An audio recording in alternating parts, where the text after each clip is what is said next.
Ronaldo, para a sua sustentação oral. Vamos lá. Estão me ouvindo bem?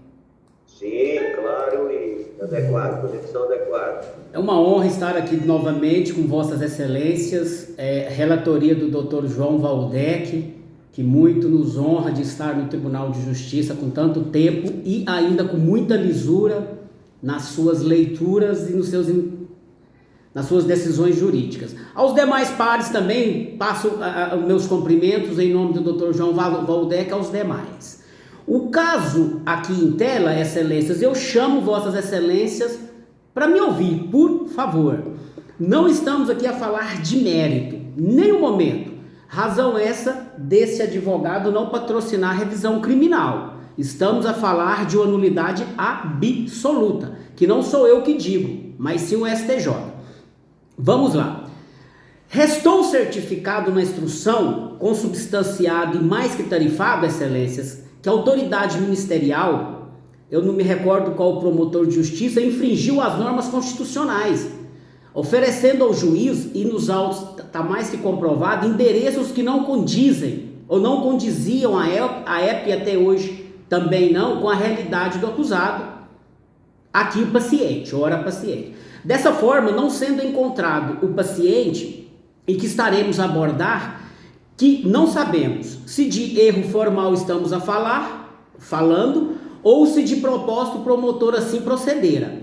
Dentro que se pode tarifar, Dr. João Waldeck e demais pares, na página 113 dos autos de conhecimento, está anexado no habeas corpus, os endereços informados pelo parquê, naquela época, onde devidamente deveria ser intimado o paciente, como o senhor pode conferir nas páginas 122, 124 e 126 dos autos principais, onde o promotor transcreve em petição para que o oficial de justiça se locomovesse até a rua FL 33, quadra 4, lote 3, Parque das Flores.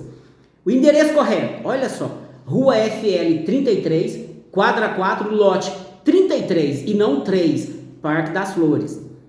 Promotor de justiça assim proceder. E o oficial de justiça foi nesse endereço.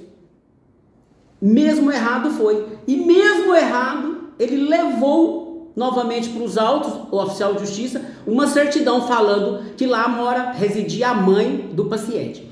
O artigo 362 fala o quê? Para nós relembrarmos, Excelências.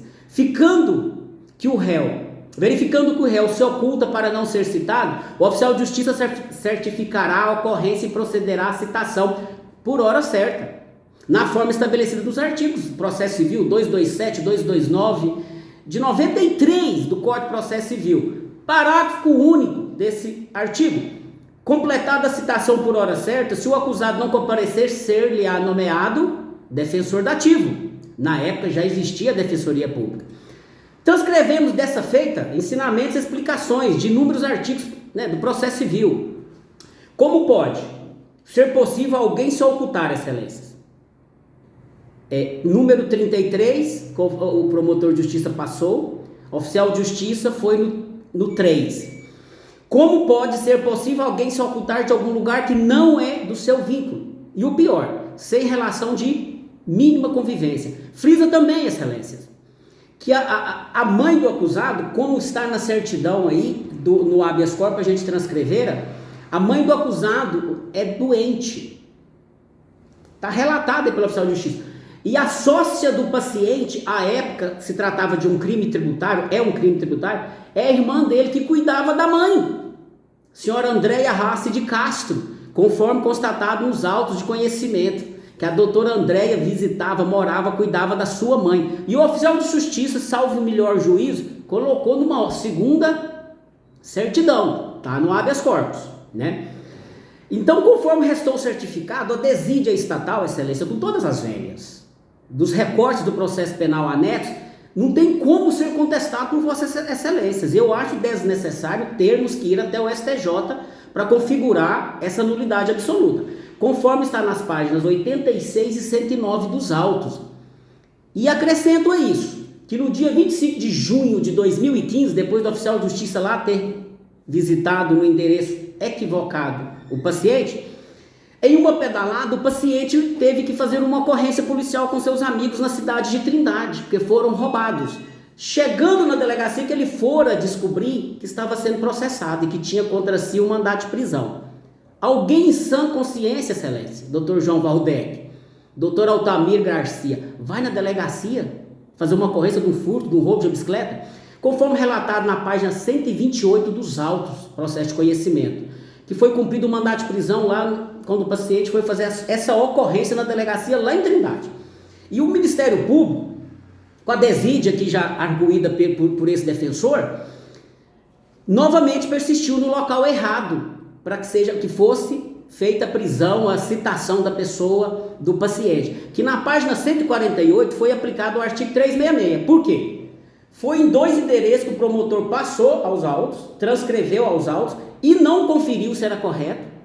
Ainda pediu, o juiz aplicou o seu artigo 366 de conhecimento vasto e notório de todos nós, em razão do local local incerto e não sabido do paciente. E o promotor deu o parecer, falando que ele não estava em local correto, não chamou o feito à ordem, não corrigiu os endereços.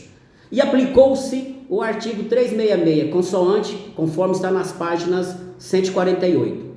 E logo após o promotor ainda teve a coragem, depois que o juiz aplicou o 366, de dar um parecer, que Vossa Excelência, por gentileza, dê uma lida, peçam vista. Página 151 e 152, o juiz aplica-se o 366 e o promotor, após o juiz abrir prazo, ainda dá um parecer, pedindo a prisão, além de aplicar o 366. E o STJ, não há como a gente não manifestarmos aqui, diante ativismo judicial que estamos vivendo no Brasil gigantesco, o STJ vem, sim, decidindo consoante a lei. Tem inúmeras decisões, excelências, cabendo a esta como uma luva. O tempo não me permite apresentar todas, mas eu vou ler apenas uma. Doutor promotor de justiça, em segundo grau, o procurador, deu um parecer totalmente, que eu diria, sem devida cautela, falando que o objeto aqui a ser pleiteado seria revisão criminal para fato novo. Aqui eu estou arguindo uma nulidade absoluta. O que o STJ disse no RESP 182/8219 de 2019? Citação por edital só é válida após a requisição de endereço nos cadastros de órgãos públicos e concessionárias, telefone e mais.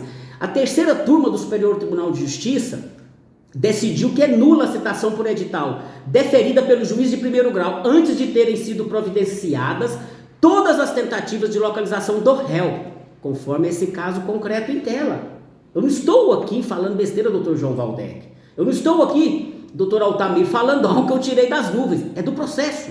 O colegiado entendeu que a citação por edital só é válida depois de terem sido requisitados pelo juiz informações sobre o endereço nos cadastros de órgãos públicos ou concessionárias de serviço. O relator ministro Sebastião Reis, julgou agora 2022. Este que eu li para Vossa Excelência 2020. Citei os números do STJ.